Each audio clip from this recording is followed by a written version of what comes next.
Hi. It's February.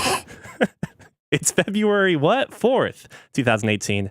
This is the Fancy Ramen Podcast. I'm Neil. I'm Cookie. And I'm Scott. And while this podcast might be mostly about video games, let's talk about things that are not video game related. All right.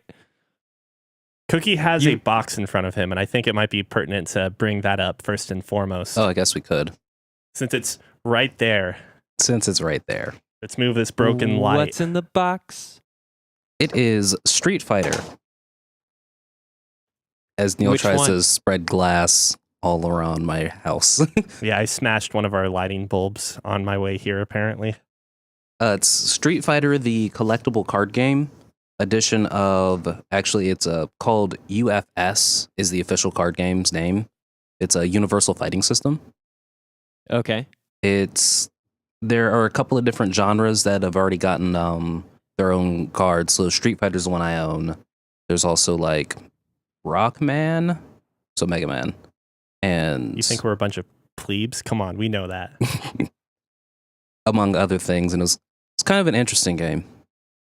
So far, I've only played one real match. It's a kind of just your collectible card game. Instead of most card games, what you do is you like have different, so like say the Pokemon card game, you throw out different Pokemon and then they battle, or like Hearthstone. So it's like each individual thing is battling. Sure. With this one, you got one character. At a time. So this deck has a Ryu. I have a Ryu deck and a Chun-Li deck. A Ryu deck? Ryu. Ryu. Ryu. Cookie is the Street Fighter expert.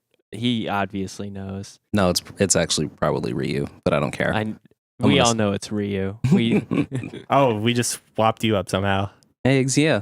So basically what you do is you actually have your one character, and then your deck is consistent of moves. So you can actually do like comboing systems. You're building up meter to do like EX moves and things of that nature, and it's sort of like the Dark Souls boss decks in the Dark Souls board game. Can I see the box? It's full of cards. I got a better angle. Maybe. So when you said it's universal, do you mean that I could go out and get a Rockman deck and fight against your Ryu Chun-Li deck? Yep, you can go out and get a Rockman deck and use. I think the Rockman, he's got some elements that Ryu can actually use. So you can actually put like the proton cannon in Ryu's deck. I'm assuming it goes beyond Capcom. Yes. But are there a lot of other Capcom characters available for this? I don't know. Honestly. I don't know. I don't know enough about it to talk about it. It just happened. We were doing some spring cleaning, and I just happened to see the box. And I was like, oh, yeah, cool. This is a box. It's video game related. We'll just stick it on the table for right now. So, Scott, what have you been up to lately? Well, the reason we're doing a late recording is I went out snowboarding again today.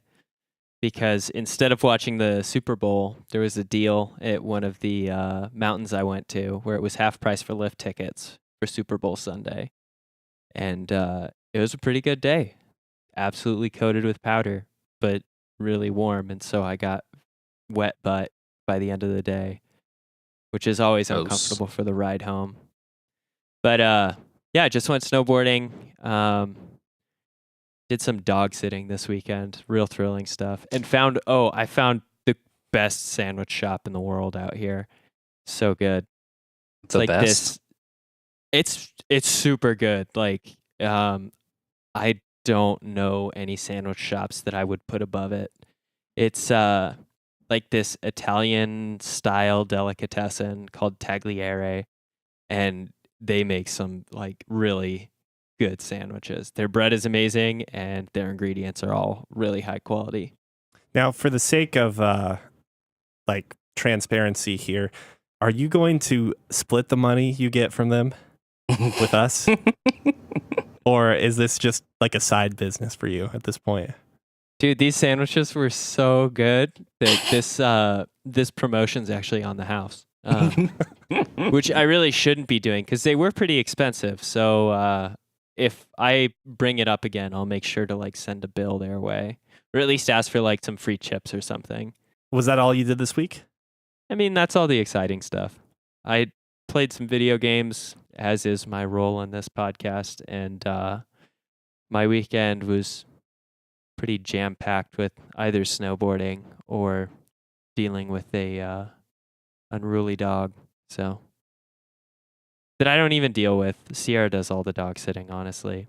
I just whine about having him around. Oh my God, you sound like me. I love it. Cookie, you and I are on the same wavelength more often than not. I love it. Neil, why can't you be like that? Because I'm apparently spending too much time looking at Steam's like recent release list. Yeah, tell us about that. I'm surprised at just how strange that list is getting at this point, or like how strange the games being released on Steam are getting to. Amongst the list, I found cosplay albums, which are just women dressed up in a variety of outfits that are actually not specific to characters or genres or characters or franchises, but rather just very broad subject matter like maid cosplay or waitress cosplay. I also found like a bunch of games with just nudity in them, which in and of itself is like, I don't know. I'm not necessarily bothered by it, although part of me was wondering, like, if I had a kid at this point who is on Steam or who has a Steam account, is there some way that adults can like determine what their children's accounts can see in the Steam store? Yeah, there probably is. What I'm curious about is, are you talking about for your featured and recommended? Or No, not on my the new featured or releases? recommended. Granted, I may be playing some weird games lately, which we'll get into later, which could potentially bring those into my recommended or whatever, my queue. I've been trying to go through like the most recently released games to make sure I haven't missed any like interesting games by no-name developers. Like I thought there used to be some sort of feature, like the Steam Greenlight was something in place that would allow like games that look decent to get in, but stop games that just look like shit. Did they stop doing that, or like, is there even any curation on Steam at this point? I didn't realize they had curation on Steam. Yeah, they did at some point in time. They had the green light, which basically, if you were a developer that had not released stuff onto Steam before, you would basically put it up to this proposal, if you will, and then you would shop your game around to different message boards or communities and be like, hey, will you vote for my game on the Steam Greenlight page? Blah, blah, blah. And then enough people voted for the game because it looked good enough, or no one voted for it because it looked like trash and it didn't make it, or it made it, you know? I'm glad this is what you do with your time. Someone's got to, Neil. Someone has to determine just like where the shit goes, and I don't know.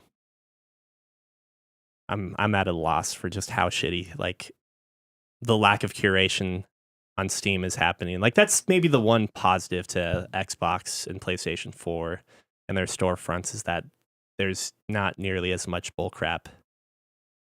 Have you been on the Xbox store? I have. It's not like Xbox Live. Or no, actually I should say I've never been on the Xbox store because I don't own an Xbox, but I'm aware of Xbox Live and all the crazy shit that has. Excuse me, the Windows Store. Have you been on the Windows Store? No, and I hope to never go on the Windows Store. There's a lot of bad shit on the Windows Store. And if it makes it on the Windows Store, it's now on the Xbox. I still think there's something inherently wrong with the whole Windows platform at this point, but that's neither here nor there. Cookie, what have you been playing this week? I've been playing Celeste and Monster Hunter. Monster Hunter? It's a good game. Oh my God, it's still so good. Yep, officially 30 hours in, which is a lot more time than I put into single story RPG games. Like, how much time did you put into Breath of the Wild? I don't know. Maybe around 30 or so. No, Yeah. not even. Not No? even, Okay. actually. Because I remember I like rushed through it and beat it out of spite. But then I played it for a while after that. So maybe like 30 hours or so. I feel like Monster Hunter is just like a version of Breath of the Wild that's more tailored to you, at least in the pseudo open world collecting and gathering. So much to collect and gather. You know what? Cookie's more of a traditional hunter and gatherer, and Breath of the Wild didn't satisfy that for him. Breath of the Wild was fine. If you're a hunter-gatherer, like a nomad, if you will, with Monster Hunter, what does that make the typical person playing Zelda Breath of the Wild? A climber. It makes them a climber for sure. Unless it's raining. An extreme sports Yeah. enthusiast is what it makes them, because you can Yeah, also it paraglide. sort of is. And You can well, and you paraglide can in Monster also snowboard on your shield, which you can't do in Monster Hunter. No, you cannot. But you can slide on your butt. Yeah, you can slide on your butt. Really, if you say it like that, that also makes me believe that Breath of the Wild is the Far Cry 3 of the series. Oh, absolutely. That's a fair point.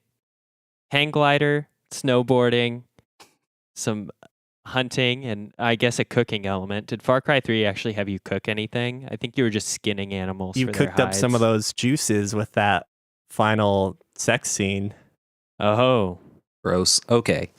Anyway. I'm just referring to the blood leaving your body after you get stabbed, right? this totally explains. I guess I didn't see that sex scene. No, wait. Yeah. No. Yeah, I didn't get to see the sex scene. Yeah, because any know- common person, like typical person that's not like a masochist, Who's not me. yeah, would choose the right ending. Yeah. Yeah. No, I definitely told my friend who was just at the very end. I was like, oh, no, she's giving you a choice? Tell the one chick who's pleading for her life, I'm sorry, I can't hear you over your throat being slit.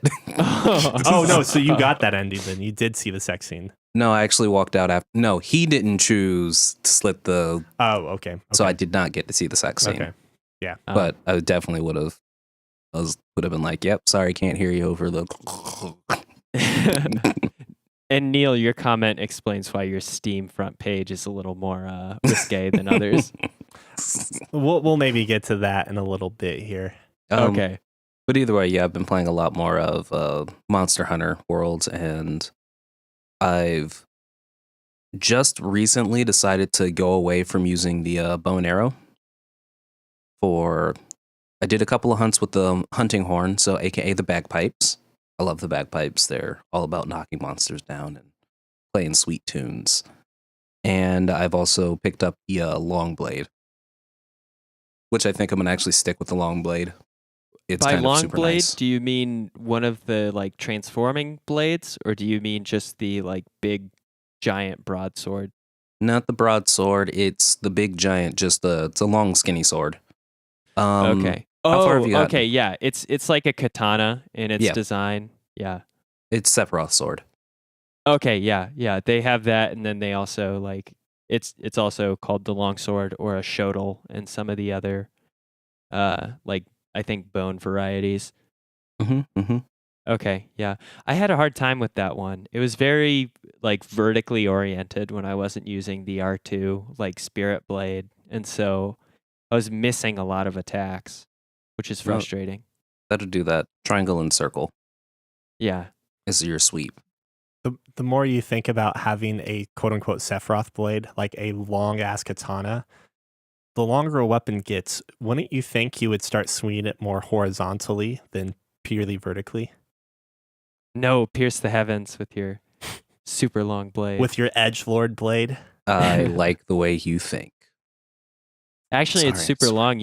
I just start stabbing it like a spear.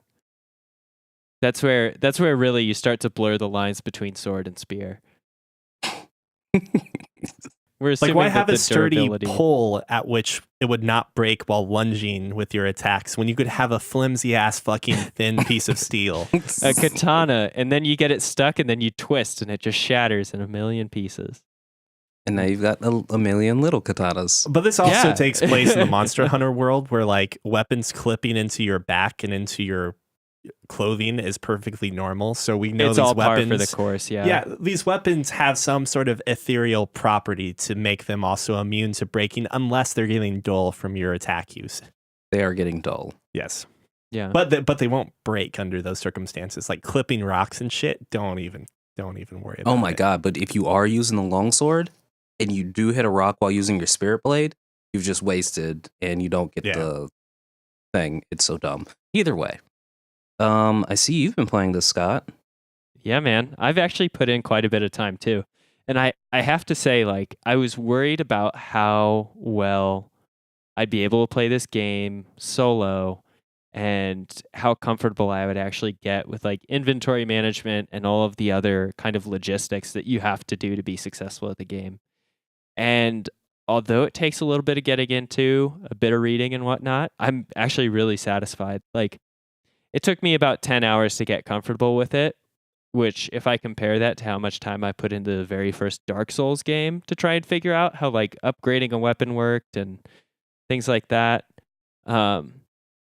it's really not that bad. Like, that's pretty quick in order to have a game with as much depth as Monster Hunter, where you have 14 like very distinct weapons, and a ton of different items that you can craft and then utilize in the field, and only putting in like 10 hours to get a pretty fair amount of familiarity. A good way to contrast it is even looking at something like EU4, something that's Something so where I have complex. almost 200 hours in, and I still am like, wait, leaving the HRE is a bad idea, I guess. Yeah, I've made some serious mistakes. Our listeners probably think I'm an idiot, and if they watch me play EU4, they would have more evidence towards that point. I doubt anyone that listens to this podcast, unless it's someone we know, plays EU4. Like, it's such a niche game. Correct. But I mean, it seems like a niche thing, but then I get online and there's so many, like, the time that we play at, there aren't that many people online playing, but there are quite a few servers active at different points in time in the day that makes me think like it actually probably has a much broader player base than I would anticipate. But if you compare it to literally one country's, well, not entire population, but like this game is probably aside from Dragon Quest, like the most popular video game in Japan. EU4? No, Monster No, Hunter we're going World. back to Monster Hunter. So I know we were all surprised. We're like, Japan's not even that exciting of a country in EU4. You're like, So- it's Ashikaga or bust. I mean, obviously they're very different games, and I think the market that EU4 has, it's extremely successful for what it does. But I think it'd be unfair to say that the number of people playing that game can even come close to like what Monster Hunter does in Japan. Oh yeah, no, So- I've been aware of Monster Hunter as a series of Japanese games for a very long time. And Did you actually hear what the sales are for Monster Hunter World at this No, point? I actually don't know what the sales are. Do you happen to have that info? I heard it not too long ago, but I'm trying to pull it up right now. What I do remember is that it's actually sold, at least in Japan, it is sold more than any previous version of Monster Hunter through its lifetime. So literally eclipsing, I think like Monster Hunter 4 was the best selling game beforehand, and that was through its entire lifespan. And Yeah. I am sure someone is going to correct me if that's not the case. The only things I can find right now is that Monster Hunter World is the first PS4 title to surpass 1 million sales on the first week in Japan. And And if some you other want to smaller make this articles. record even more impressive, it was the first 3 days that they really broke it. So release day and then 2 days afterward, which let's see, 3 days after its worldwide release on the 26th. Then I just want to look at a calendar really quick. We're looking at a Friday, Saturday, Sunday. So it took a weekend for them to surpass the 1 million mark for their sales, which is crazy. That's wild. And it's a good game. And so Monster Hunter Freedom 3 sold 4.9 million units. Monster Hunter X sold 4.3 million. Whereas Monster Hunter World has sold, or shipped, I should say, these are shipped numbers, not sold, 5 million copies, including digital download sales across PlayStation 4 and Xbox One. So has it convinced you yet, Scott, to get PlayStation Plus so you can join the squad? Squad. But Cookie, I'm actually doing really good on my own. I'm this But like you're not lone even- wolf hunter. But you can't even do the oh gosh, they're the Palico Tail Raider expeditions. If you're not investing time in your Palicos, which we didn't mention once in the last podcast, then you're fucking playing this game wrong. Yeah, you're a fool. My Palico is by my side all the time, and he's always got the most trill armor possible. Like, I give him preference over me, partially because it's easier to craft items for him, but it's also because all the he's items adorable. look so cute. It's Yeah. so Okay, adorable. you know what? Ignore what Cookie's telling you about like tangible things you can do online. Think about this. You know how I guess I don't know if you haven't ventured into these things, but you can code certain like you can basically say things upon specific conditions. So you could have your Palico say "Get good, scrub" whenever one of your teammates dies. Wow, I want this. You may have literally just sold me on it right there. I want this. Oh, but How you like meow? Oh man, I can only imagine that would how be much fun that'll amazeballs. be. Oh, but yeah. So what I'm talking about is how far are you, Scott? So I'm only as far as the campaign is concerned, at the first two like areas. Like I've gone to the Wild Spire Wastes, and I think it's Ancient Forest. And Mhm. I'm about ready to hunt the Anjanath, which I've already actually taken one down, so I'm not too worried about taking that quest. But I wasn't sure how far I wanted to progress with the storyline versus just doing all of the like optional and like random quests.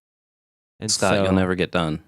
Okay, so I should Considering just, that they're randomly generated. oh shit! All right, You said I it would have been yourself. doing that for so Random long. I quests. would have never made any progress. Wildspire really- Wastes is super cool. I love it. And with the hammer, like that's the other thing I wanted to say is that the weapons are hard to pick up at first. Some of them are pretty tricky, but man, it's so satisfying. Like once you get a better idea on how to use them, I am a hammer champion now. Like I love using that weapon. Sliding through the sand with my R2 charged and then like doing a jumping, spinning hammer attack to land onto the back of a Bareth and then just like smack the shit out of it. It feels so good. I like it. I like Yeah. it so much. I actually just built a hammer, but I'm kind of poor right now. But I want to Mhm. upgrade it to there's an ice hammer. So it's the metal hammer. So just think half the hammer is the metal head, and then the other half is just like jutting spikes of ice. That's pretty sweet. Yeah, Oh, it the looks so armor awesome. and weapons are really well designed. They're all very cool. I think everything looks really cool for your hunter and really adorable for your Palico. Like Oh my God. it's got cool art design. They do a good job. You And haven't they all even look- seen the cute thing. Yeah, and they all look drastically different too. That was the other thing I really liked about the armor so far. Is like every armor set looks pretty different for being, you know, a helmet to greaves style setup. Like Mhm. it's hard to name the monsters, which makes it very difficult to name the armor sets, but if we're talking about just the difference between the Anjanath armor versus say the Gyarados, I don't know how to say it. The The Gyarados? goddamn mudfish. Is he saying Gyarados? Gyarados. But like those are two dramatically different outfits that are both sort of armored, and then you compare them to that like electric flying squirrel wyvern that The, that armor set is completely different, wholly different. My favorite So- part about this conversation is that every armor set you're talking about is going to be irrelevant by the late game. actually, Oh, I'm sure. I'm still using a lot of bone armor. Ooh. You're fine now. Like, go through the early game with what gets you by, and don't even give a shit about upgrading armor. We're talking about Oh, here. just on my Palico though. My armor is just all kinds of Dude, weirded out. You get a fashion Okay. born that Palico, okay? You got to make sure your Palico looks cute and Yeah, you I deal make some sure damage. mine matches. I need to and show then- you the plume armor for the Palico, Neil. It's so fucking adorable. Wait, are we talking about the Kulu armor set where it's got the mustache? Mm-mm. It's a... Oh god, I'm gonna find this armor set.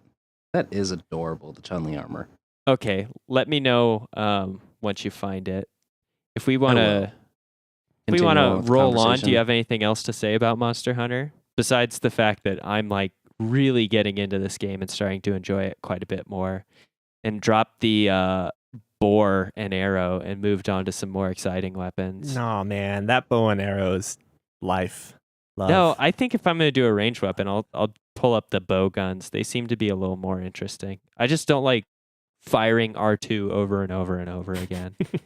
It's very annoying. Like, at least with the bow guns, you sort of set up traps with those like firecrackers you put in the ground. Yeah. And yes, I also moved away from the bow and arrow. Yeah. It's not was bad. like, huh. It's a good weapon. I think it's a good weapon, but I just got bored using it, so I decided to move on to something else. So I've also been playing Celeste a little bit in my spare time between like calls and Strawberry at Hunter. work on break. Yep, Celeste Strawberry Hunter. Which is basically a platformer, a difficult, you die a lot sort of platformer in the vein of Super Meat Boy. Am I not mistaken? Correct. The only reason I actually picked it up is because it recently got a perfect 10 out of 10 from IGN. I was like, 10 out of 10? $15? We'll test this theory. And you got it for Switch. Yeah, By the got way it you for were Switch. speaking. Tight gameplay. The story's kind of meh so far, but I'm not very far into my climb. I'm enjoying it. I think I actually enjoy the thought process of Super Meat Boy a little more, though, than this. Well, so what makes this game different from Super Meat Boy, aside from aesthetics? Aesthetics. Is it so? So, just thinking strictly gameplay-wise, Super Meat Boy has a story, but the story doesn't really matter. Because Super Meat Boy is clearly set up in like a World 1-1, you finished it, World 1-2, you finished it, and you kind of just keep going, you keep rolling. Yeah, it's very much like how Mario has a story, but it doesn't matter. It's just Yeah. Whereas Celeste, original Mario, by the way. Sorry. Whereas Celeste does have worlds in the form of like these really long levels, but each level is segmented in those room 1, room Screens, 2, room yeah. 3, whatever. But the story seems to like want to matter in such a way, but it doesn't matter as well. So like things will happen and you're like, okay, that's dumb, but I guess this is what's going on now. I can't explain it. Is it that because it emphasizes an event, like it draws your attention to it, and because it's weak, it gives you like a subpar experience? And I'm like, the game's still fine, but it's because it's like pushing the story at your face. It's pushing the story at my face in such a way that makes me think that the story matters, but the game has a built-in skip feature and a speedrun timer built in. Oh, and I'm assuming that all of the dialogue doesn't count against the speedrun timer then either. I have no idea. I haven't turned the speedrun timer on, but I think it does, hence why they've got the skip button. Like the skip Really? button Okay. quite literally just skips all of the dialogue in just like one huge chunk, not like a fast scrolly thing, but just like a skip, bam, you're done with that dialogue. And I'm like, sometimes I want to just push the skip button, but I'm like, well, if I'm experiencing this damn story, I might as well experience the damn story. Yeah. And it's kind of slow, and Celeste doesn't know what she's doing. She has weird dreams sometimes. Maybe they're not dreams. I helped clean a hotel. Yeah. Did you have to like avoid spikes and death pits while you were cleaning the hotel? Mhm. Seems legit. Seems real. Yep. Like I haven't really looked too far into Celeste at this point, but I'm really surprised with how I don't want to say like I'm really surprised in a bad way, but I'm still surprised over how well this game's been received, because like just from a gameplay standpoint, I always assumed that the super difficult platformer had already been done with Super Meat Boy. So is it just the fact that you're not controlling a bloody ass piece of raw meat that makes this game more appealing, because more appealing than Super Meat Boy? Or is it the fact that it's on Switch and it's a new exciting thing on Switch, whereas Super Meat Boy premiered on PC as opposed to across all platforms like Celeste did. Super Meat Boy had like this charm about it that was like this really morbid, weird charm. So like as you died in Super Meat Boy, the spikes and the saws would get bloody. Meaty, if you will. And meaty. And then as soon as you get done with the level, you get to see the progression of the level getting meaty by all of your Meat Boys dying. Yeah. Celeste has a quote unquote, at least from the IGN article, charm that is the funny, like the characters talk like a womp womp womp womp womp womp womp womp womp womp womp as the things go across the screen. Celeste is kind of a jerk face, but So instead of doing the old school bleep, like sound, it's a wah wah wah. It's like a Peanuts. Yeah, it's the Peanuts adult womp sound. But yeah, it's like okay. I think part of the reason IGN gave it the 10, at least from the video I watched, it seemed like, oh yeah, the charm of Celeste is also a positive factor. It's because they were bought off. They were. That's really it. And I was like, yeah. I mean, It's still a solid game. It looks Like, fun. I found myself getting annoyed at Celeste for...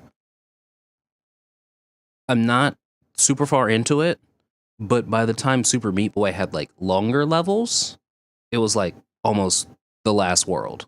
we're ignoring like the dark levels, right? Yeah, ignoring dark levels. By the time you got there, you were prepared to do those long trials.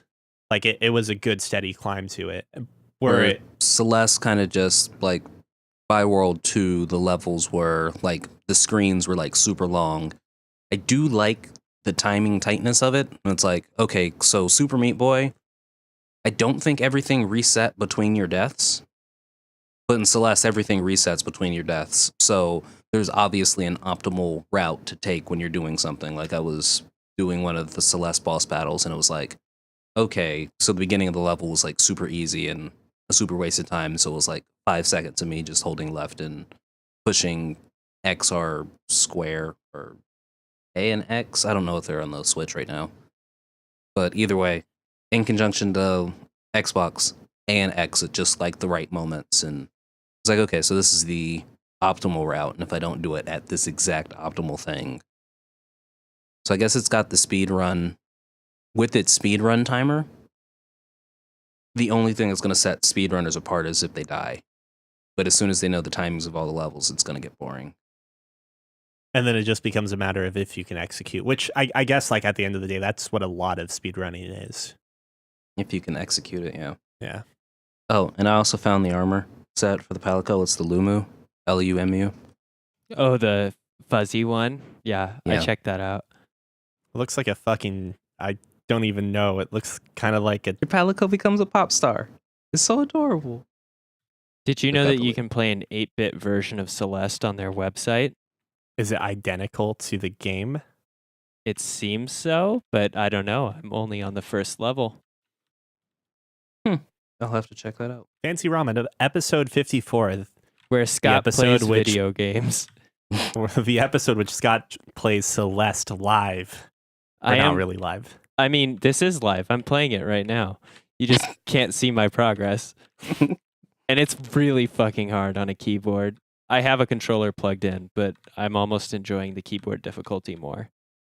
See, I've always felt that I was much better at some of these tighter games with a keyboard than a controller. Yeah, but Like Overkicked, for instance, I felt sluggish as fuck with that analog stick. you gotta hit angles though, Neil, and they're not so easy. Like Yeah, a fluid motion of an analog stick would definitely be better. I quit. I got to the third level. That's all I'm gonna say.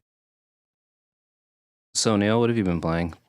I don't know how much of my conversation from last week I cut out about Night in the Woods, because I cut out maybe more than half of it. But I did want to say that I'm enjoying that game more than I was before. We can tell by the docket being more positive. If anything, the only negative thing I really have to say about it is that I dislike the lack of Shortcuts. fast travel. Oh. And yes, shortcuts. I can just purely- read the docket if you want me to talk about what you thought of No, Night in the it's Woods. fine because I'm going to get into it a little more here, obviously. But the issue I have is that there are a lot of big screens that at times have no one to really look at or talk to. So you just spend 20 seconds running across the screen. And yeah, 20 seconds doesn't necessarily seem like a lot of time, but That's actually a in this- huge amount of time for a game.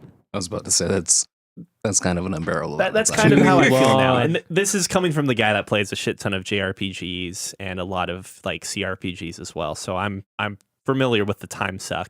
It's just that there are points in time where I think about things like how much a game developer respects your time as a player. On the flip side, I think I've grown to appreciate the game in every other aspect of it. In particular, the music, which I was kind of annoyed by at first, mostly because you're playing in this shitty shoegaze band as a girl or a kid. It doesn't matter that it's a girl, a kid that can't play bass. But then I suddenly realized that all of the soundtrack, other than that, while it doesn't stand out like in a Persona type way, just is really, really solid, and it really suits the atmosphere of the game. Not to mention, you start to realize that there are certain melodies or hooks that actually come from, or vice versa, the shoegaze band music you play. And so once you start to pick up some of those melodies, you're like, oh, that's a really catchy melody, actually. Now I kind of don't hate this as much when I play it as this band or in this band. So I actually found myself going out of my way to play the bass a couple times in that horrible rhythm game mode they have. And then I also started to recognize a little bit of May's charm, May being the protagonist of the game. Like, she's kind of a shitty teenager, even though she's 20 or whatever now. But once you come to terms with the fact that you're not playing as a stand-in character and you will not be able to make any like majorly dramatic decisions, you're just playing as this character. Like, you're witnessing her story. You need to take pride in the small choices you can make to make her seem less of an asshole to her parents and friends. And after you start to embrace the game in that regard, it starts to get a lot better, I think. I'm not going to get into the story elements, but I think there are interesting things that happen that like frankly makes me want to play the game more and more. So I'm enjoying it quite a bit at this point. But talking about like expectations, since we were talking about Celeste and Super Meat Boy and how like the games differ in terms of aesthetics, I also found myself over the last couple podcasts or even months at this point where I kind of felt like I wasn't really encountering games that made me want to play them based on their mechanics, but instead just play them based on their story and their style. But So all the Persona 5. well, I mean, yes and no. I also really think Persona 5 is a good game in terms of game and like terms of the mechanics, the core gameplay, but I also enjoy RPGs, so that's kind of a given.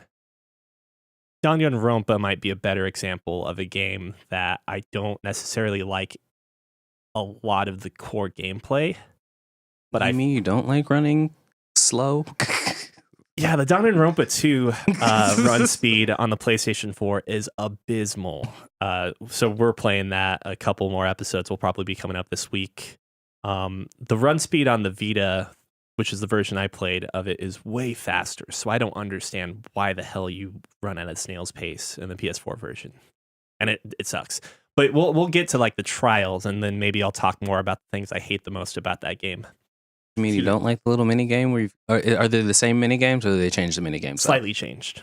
Okay, so it's pretty much a pun on the entire game. Is everything's just slightly different and they'll acknowledge the fact? Yeah, kind of. They get better by the third game.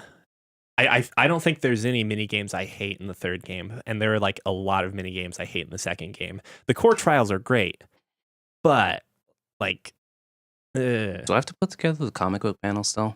yeah, I thought that was fine. That's super easy. It's just a little bit of a time suck. So I picked up 2 management games or simulation games or whatever you want to call them during that Humble Bundle winter sale that follow this whole theme of like drastically different core mechanics versus what the story or presentation of the game is. The first one is called No Pineapple Left Behind. And does that sound familiar to anyone in terms of recent, or maybe not recent, but decades old school policies? Oh, you're talking No Child Left Behind? Yeah, exactly. And Dude, that's you couldn't fail those tests. Oh, I've loved them. and that's the exact point, or Keeping Cookie off the basis of this streets. game. So you work as a school administrator, and the school you oversee is paid based on grades. It's a simplification of that whole plan or policy, right? Your students are a mix of human and pineapples. Humans have flaws and stat modifications based on things like whether they're distracted by love, if they're getting bullied, or if they have like a series of short-term status effects like they're in a bad mood or if they're cheerful. Pineapples, on the other hand, are not distracted and have no modifiers. Pineapples become human when they reach 100 points of humanity, and humans become pineapples when they reach 0 points of humanity. So far, it's like, this sounds interesting in like a weird way, right? It gets better because your profit is based on the performance of your students, right? And costs, really the only costs you get are your salaries, your teachers' salaries. It's a very beneficial strategy to have a teacher work their ass off and not pay them anything. And the only downside is that they don't regenerate their energy because they're not getting paid. Once they're out of energy, you fire them and you hire a new teacher.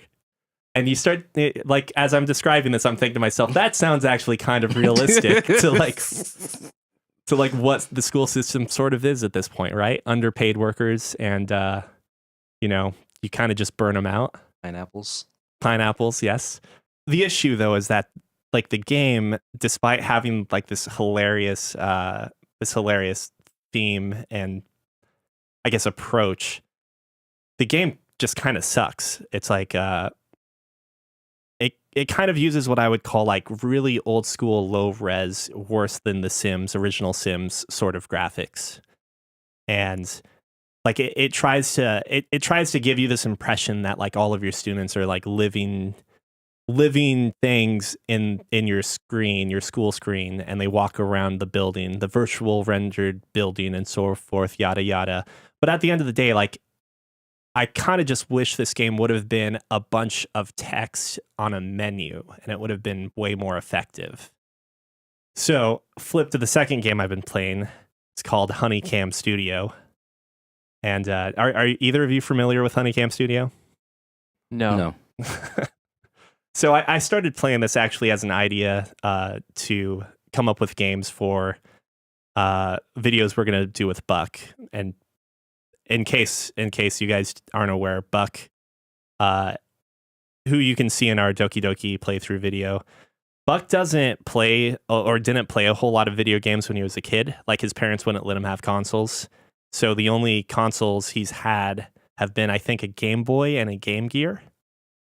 And then at however old he is now, he got his first console, PS4. So like it's kind of been interesting getting his opinions and perspective on like weird new video games or old video games that he's never really had exposure to. But so I started playing this game thinking like, hey, I wonder how far I could go to really weird out Buck, because HunieCam Studio is a game in which you hire girls to perform in cam shows online. And that's what generates your income. You basically, Cookie's nodding his head as he's looking at pictures. Obviously, because I'm watching the video, I'm like, because they're great. That is what he's talking about, apparently. You use income to improve your setup by hiring more girls, better girls, and also improving or purchasing new equipment. You keep your girls happy by paying them and getting them cigarettes and alcohol.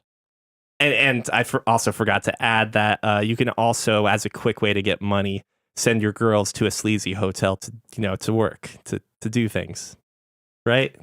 Nothing wrong with working at a sleazy hotel for. And Neil has no idea why his recommended Steam is so different from ours. So get this, like I am obviously like not a supporter of this type of objectification of women. As he buys the game.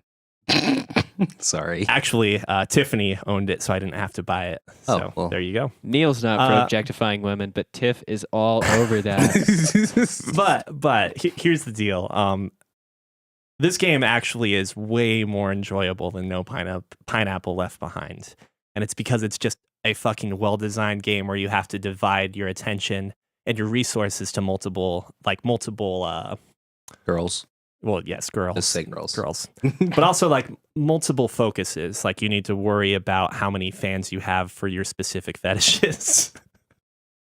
you have to determine like, okay, how much money can I put into things like advertising and outreach, or things that could potentially generate profit as opposed to like immediate profit, and figuring out the best way to like min-max the like 21 days you have to get as many fans and money as you can.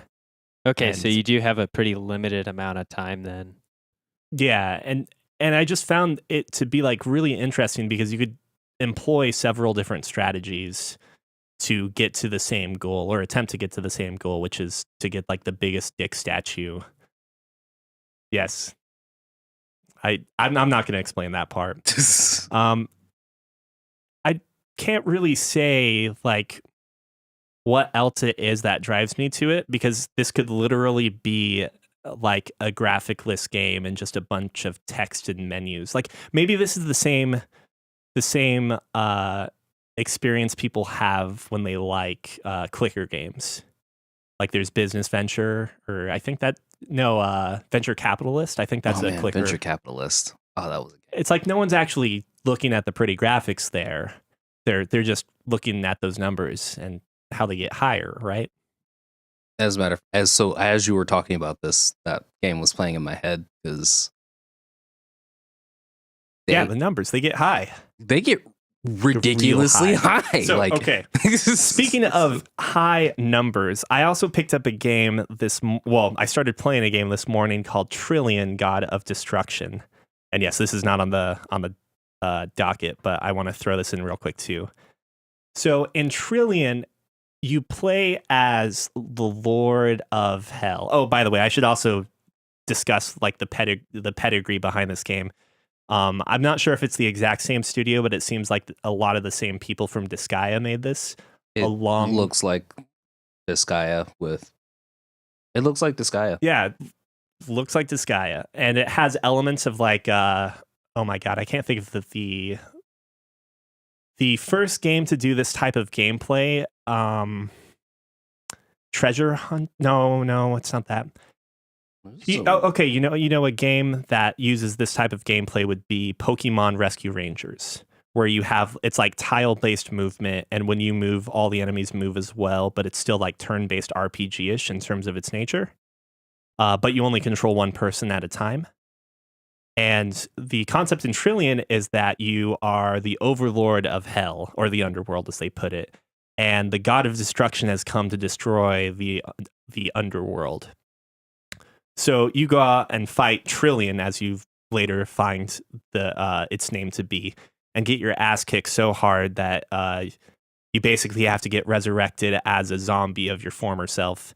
And at this point, you have to use all of your allies to whittle down Trillion. So along with the Pokemon Rescue Rangers type combat, you also have training. I don't know a game to compare it to. Like, I feel like I've played games like this before, but games that like Monster Rancher, there we go. You have like Monster a certain Rancher level. World. Monster Rancher World, is that a thing? Mm-hmm. I mean, is it? Interesting. I don't know. I was just making a Monster Hunter World reference. I did not know that Monster Rancher was a thing.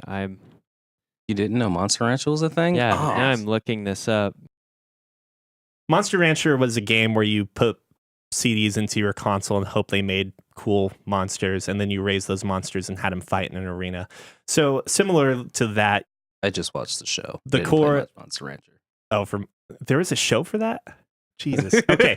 So in Trillion, you basically spend multiple weeks training, and yes, disclaimer, it's a shit ton of waifus. So training your selected waifu to get stronger in combat. And once that period is up, you then send your waifu out to fight against Trillian. And it seems to me that what ultimately ends up happening is that your waifu goes out and gets killed, but you try and deal as much damage as you can to Trillian, who has, yes, a trillion HP. And it's super fucking disheartening. As you go through each week, you get to fight like a mock battle against like kind of like a dummy version of the boss, like a training dummy of the boss. And like I would do super well in those training sessions. And then I went up against Trillian, and it occurred to me, oh man, the mock battles I was fighting, they only had 1 billion HP.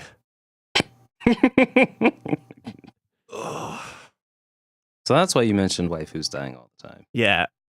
I just went through like one phase of that game, and like without knowing much about it, and I pride myself at being like pretty damn good at RPGs as a whole, especially like puzzly RPGs like this. I was like, okay, I know it's possible to beat the boss in one, like with one person, so it's gonna be fine.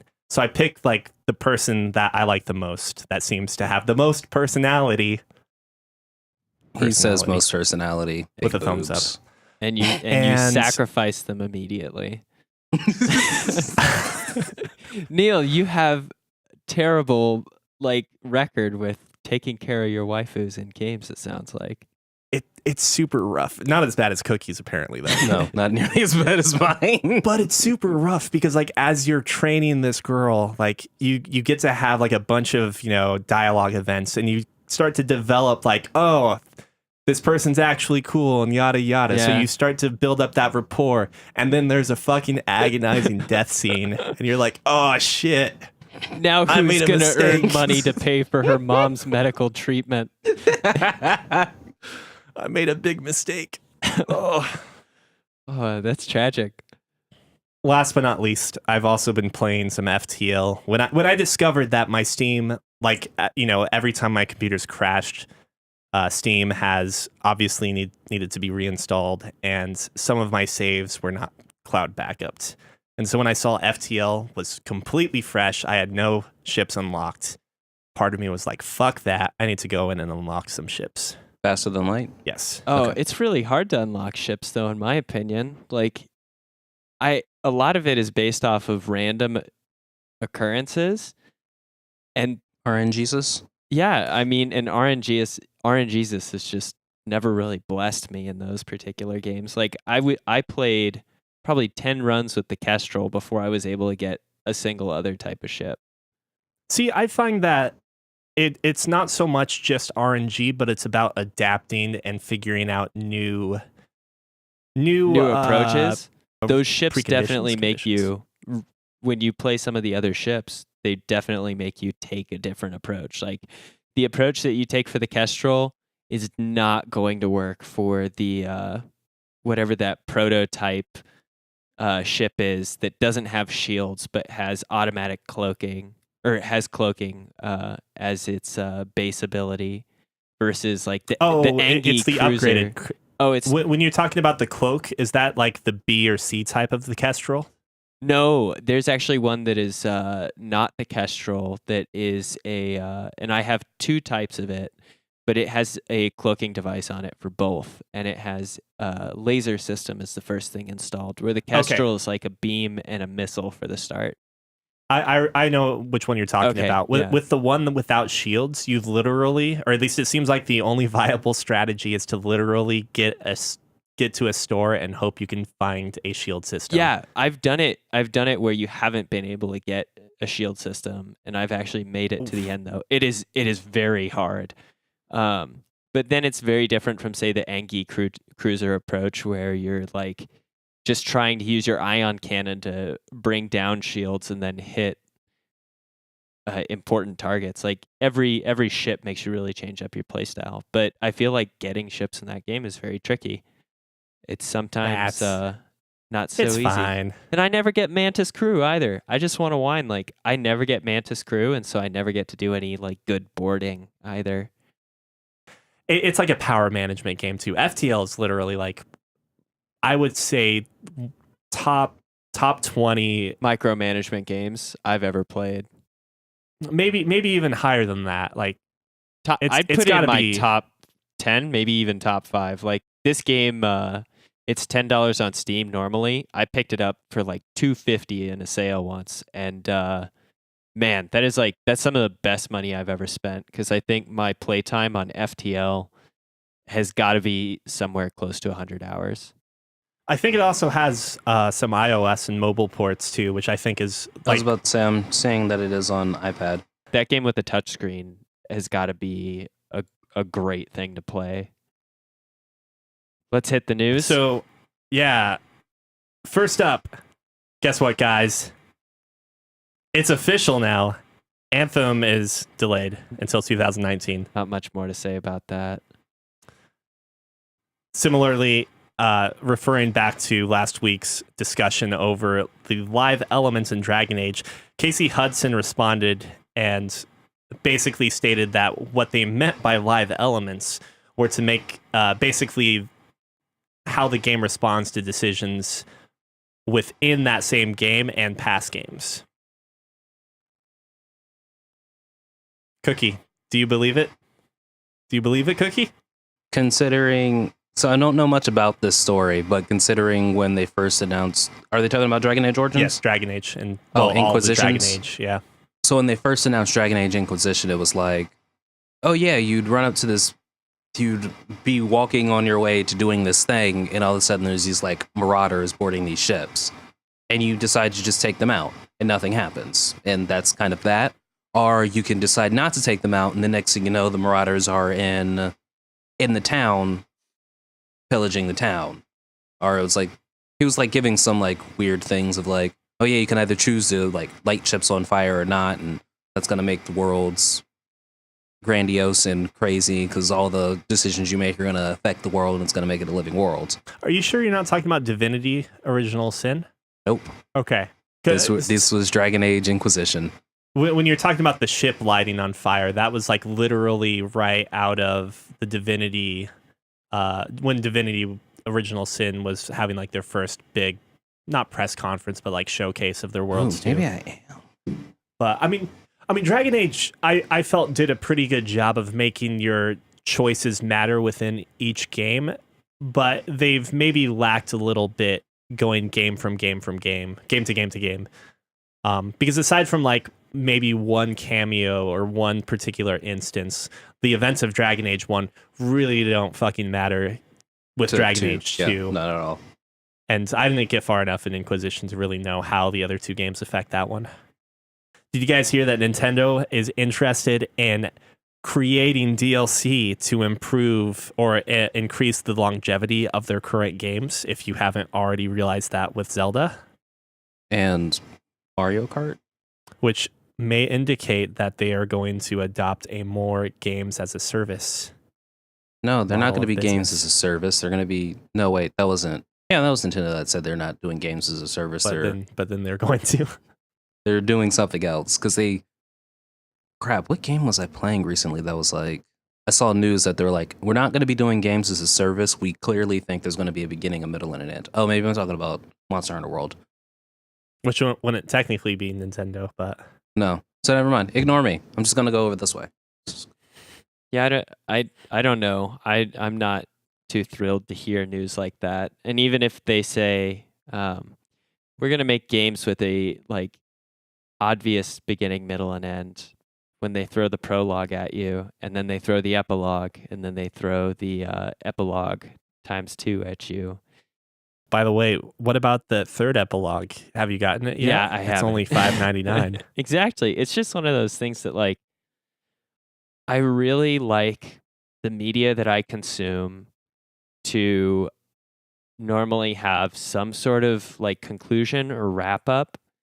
I like there to be finality in one way or another. And with continuing gameplay through DLC over and over, it just feels like a weird experience. It feels like incomplete media, and incomplete media is sometimes frustrating. Like, I understand the use of a cliffhanger in movies and television and whatnot, but to have something go on, sorry, my voice is failing me.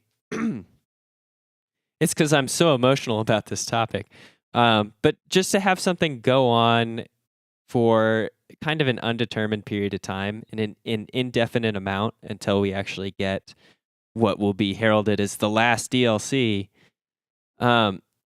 it just makes me feel like my experience is a little cheapened, and like the things that I've done in the, say, vanilla version of the game is not really substantial enough. Like, did I not have enough content to enjoy myself enough to think that I'm satisfied with the completion of this game without having to buy extra content? I don't know. Were you?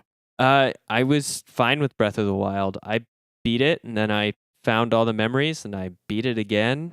And then I heard that there was actually, in the second DLC, like more of a dungeon setup, still with obviously using the, I guess, Sheikah Trials format. But I just thought to myself, like, yeah, I would have really liked a dungeon in Breath of the Wild, but I don't think I'm going to pay to get a dungeon. Like, it's something I just wish was there in the game. And it wasn't, and so I consider that the game didn't have it. I don't know. I like to think of DLC as kind of standalone add-ons. I enjoyed how DLC worked when I was playing the Fallout games like Fallout 3 and Fallout New Vegas, where most of the DLCs, there are some that do continue the storyline, but most of them were sort of offshoots that fit somewhat well within the gameplay of the game's like traditional story path, and or at least like alongside it, not something that had to be done at any specific point in time. It's even better when you have DLC that becomes its own game, like the Dishonored. Oh yeah, like Dishonored, fuck. Knife of Dunwall, and the Or Brigmore Witches, or the most The most recent recent one? Death of the Outsider. Yeah, that one. Yeah, I was thinking First Light from Infamous. I'm totally for That's true. DLC that takes something that's really wonderful and adds a new branch to it, as opposed to fills out the remainder of like narrative that we've already been exposed to. Because those branches are such a cool way to like flesh out the story or some like more information about a world by being exposed to a different arm of it, while you still have, like, it doesn't tamper or alter the main storyline in any way. Like, I like when DLC does that. And so continuing gameplay with DLC feels a little weird when I compare it to really enjoyable standalone experiences. And I especially like your point that my favorite DLCs probably are the ones that are actually completely separate from the original game. The Dishonored games are good for that. I think actually Far Cry Blood Dragon is a great example where they really just completely mixed up the game and made something almost brand new using the assets from Far Cry, I think it's Far Cry 3. Speaking of which, are you hyped for like the 3 different DLC titles that have been pre-announced No. for Far Cry 5? No, what is it? It's zombies and aliens, and I can't remember what the third one is. I'm not. I that wonder hyped. if Far Cry 5 is going to feel like it's 60% shorter than it really should be. Getting away from maybe, we'll say, not so consumer friendly developers and publishers. and getting towards some other not so friendly mechanics.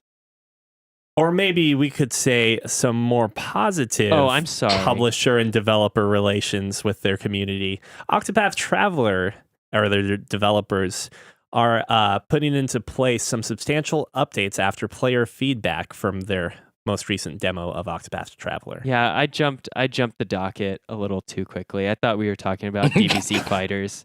No, I should rescind what I said moments before. This is actually like a really exciting, and if I want to be super dramatic, an inspiring thing to see is that Square Enix took a lot of time to note the problems that players brought up after interacting with the beta that came out for Octopath Traveler.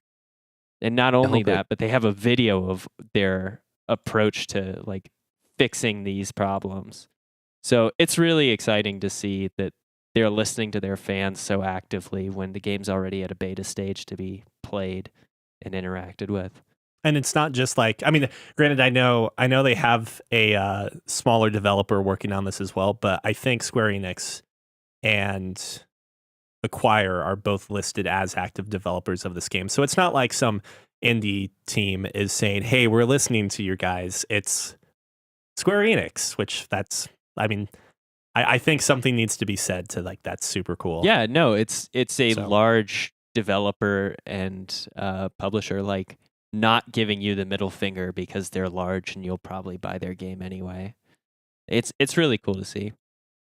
I'll have to watch the video because I completely honestly forgot about Octopath Traveler. Well, when I saw that they were actually going to have big updates regarding the game, I'm like, wait, if they fix a couple of things, like, this could be a game that I would buy and play because I enjoyed Octopath Traveler. I just didn't think I was going to buy it. Yeah, I just didn't think I was going to play it. I was like, oh, that was an okay demo. And then I couldn't skip this cutscene twice. And I'm like, well, that'd be way too annoying if I owned it. So I'll have to pass. That's what I remember about that game. Okay, so now that getting back to the shittiness. Okay, maybe this isn't even shitty. It's just something that I came across in regarding Dragon Ball FighterZ. And Cookie, I'm addressing this to you because you're going to have to tell me if I'm full of shit or not. Makes sense. I'm kind of curious about how this is going to go. But for the record, you did pre-order, so you were able to unlock Super Saiyan Blue, Goku, and Vegeta right off the bat, correct? Correct. Now, do you know what players can do if they want to unlock it but did not pre-order it? Beat the arcade mode on hard. On hard? With an A rank or higher? While getting actually not with an A rank or higher, just getting the best route. Actually, at least it says for this, you need an A rank. You need to complete the Extreme Gravity Spaceship course with A rank or higher for SSB Vegeta. Oh, I guess that makes sense because if you get up, they break the thing down and they break each of the arcade modes down into like paths that you can take. Oh, okay. So you quite literally, how good you do on one map, you either go up in rank or you stay at rank or you go down in rank. So by the time you get to the finish, you're obviously going to be A rank for overall. Yeah, okay. Gotcha. So the prerequisite for Super Saiyan Blue Goku is to complete the Hyperbolic Time Chamber course in hard mode in arcade. Hard in arcade mode, with an A rank or higher. Or you can spend 3,000 Zenny for SSB Vegeta. It's not even necessarily spend, you just have to earn it. But if you spend it, it still goes to like a background tracker. Oh, so that's nice. As soon as you've hit 300,000, okay. 300,000. That was like 3,000 Zenny. Dude, that's like 300,000 or 500,000 for Goku. Yeah. Okay. That's not bad. It's not bad. What's the payout for a usual, I guess, activity? What's a match? So you can do, they've got these story missions that you can do that give you 300 Zenny for doing it. Like one of the story missions was quite literally use the teleport system in the main hub. So if you did I want to that say by the time you finish the story, because you get paid Zenny for doing the story, and like you get paid at least 2,000 to 3,000 Zenny for going through the combo trainer, which is pretty much the same exact thing for every single character. It's do the square auto combo, do the triangle auto combo, do a manual combo, do another manual combo. So how much Zenny do you think you've accumulated through your through the time you've played so far? At least 50,000. I haven't played that much though. Is this approaching pay to win? No. No, because like the availability of these two characters who, I mean, obviously they try and keep a balance. Granted, you do have different types of characters. But to basically keep two characters off of potential players' rosters because they did not pre-order the game. I think a pay to win is more like World of Tanks, where it's quite literally everyone's on equal playing ground until someone's got like the best tank that they can get because they spent $500. And it's quite literally, while your tank takes like 3 major hits to kill, his tank takes like 15. So like the Super Saiyan Blue Goku and Vegeta, honestly, I don't like their gameplay. Like they're different enough from original Goku and original Vegeta that they're substantially different character, like what Right. their It movesets justifies their existence. So yeah, so it does justify their existence. And I really wouldn't call it pay to win, just mainly because it's like You can't actually buy the characters outright either, correct? I don't think so. And So you heard it here, not news. fake news. Good thing we figured that Either way. out 5 minutes later. Fake news. I was like, I wonder what he's gonna say about it. I was like, Actual, well, yeah, I guess it's Actual news. news. Red Dead Redemption 2 has also been delayed. It's now on the back seat, like Anthem. Fucking surprising, right? I expected it to be out immediately. Yeah, there's Yeah, exactly. There's a Red Dead Exactly my Redemption 2. sentiment. When you have what's probably considered to be like the most exciting game for like your I don't want to use the word casual, so I'll say Rockstar casual. Yeah, of course it's going to be delayed. Of course it's going to be delayed. I'm kind of surprised they even announced it. I'm not. They had to. You have to announce it before people forget about the possibility, and then after you've announced it, you have 10 years to work with. But it's Rockstar. They're the guys who were like, oh yeah, Grand Theft Auto 5. That's a game that exists. Isn't this a pretty trailer? By the way, it's out in 2 months. Okay, here you go. For thing. I just did the basic combo, just hit square 7 times, 500 zenny. God, this seems Literally. excruciatingly painful. Literally 3 seconds. Not like the ease, or just the fact that there's so many fucking stupid little quests like this. Oh, this is the combo system, so that way you can learn your characters. Ugh, So they pay you to learn your characters.